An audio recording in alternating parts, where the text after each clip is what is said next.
উচিত সেটা করতে হবে, কিন্তু যিনি আমাদের জাতির পিতা, যার আইন আছে, সেখানে হাত দেবে এত সাহস কোত্থেকে পেল?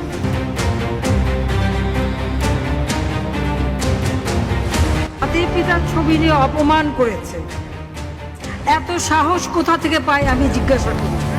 আমি জানি না আমাদের হাই কমিশনার এখন কারা বসেছিল এবং তারা সেখানে কিছুই করতে পারলো না কেন, সেটাও বড় প্রশ্ন।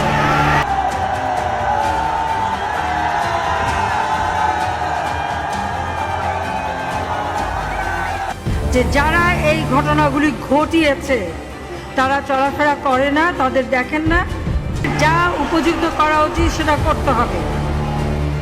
কারণ জাতির পিতার নাম মুছে ফেলার চেষ্টা করা হয়েছিল, পারে নাই। ইতিহাস কখনো কেউ চাপা দিতে পারে না। আর জাতির পিতা তার ৭ই মাসে ভাষণে বলে গেছে যে বাঙালিকে কেউ দাবায় রাখতে পারবে না, পারে নাই দাবায় রাখতে।